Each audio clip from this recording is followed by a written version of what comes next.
कौटुंबिक भयपट असं म्हणलं जाते. मी आजपर्यंत कौटुंबिक भयपट हे कधी ऐकलेलं नाहीये. अशा प्रकारचे चित्रपट मोबाईल किंवा टेलिव्हिजनवर मजाच देणार नाहीत तुम्हाला, असं मला खूप वाटतं. त्या अर्थाने तो कौटुंबिक भयपट असं आम्हाला म्हणायचं आहे.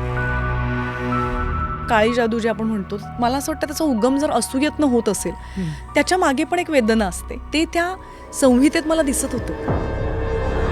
जारण हे नाव ऐकून अनेक माझ्या मैत्रिणी, मित्र, आसपासचे लोक इतके व्यक्त व्हायला लागले आणि मला असं कळलं की अरे बापरे, म्हणजे ते शहरात पण इतक्या प्रमाणावर आहे, परंतु ते जग माझ्याजवळ या चित्रपटाच्या निमित्ताने आलं. इतक्या वर्षांनी मराठी चित्रपट का करावा असं वाटलं? आपण हिंदीत किंवा इतर भाषांमध्ये कामं करत असतो, पण शेवटी आपलं घर ते आपलं घर असं वाटत असतं आणि तिथे काम करून त्यांची शाबासकी मिळावी ही आस प्रत्येक त्या भाषेतल्या कलाकाराला वाटत असते. OTT प्रचंड गेल्या कालावधीत तू गाजवलं, पण OTTने तुला काय दिलं? ते एक जे स्वप्न होतं ज्वालामुखी माझं जिवंत ठेवण्याचं, ते OTTने पूर्ण केलं असं मी म्हणेन. किल्लानी माझं आयुष्य खूप बदललं. किल्ल्यातली भूमिका किल्ला solid होती. हो, आणि किल्लानी खूप नॉन मराठी लोकांना मी कळले कोण आहे काय आहे.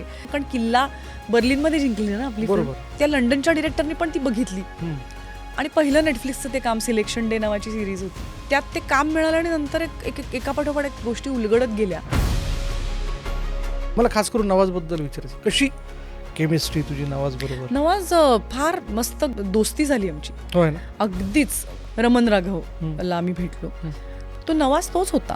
म्हणजे रमन राघवच्या वेळेला तो मला म्हणाला, अरे मराठी में क्या अच्छा काम हो रहा है रे, क्या बात है, किला कर रही है तू.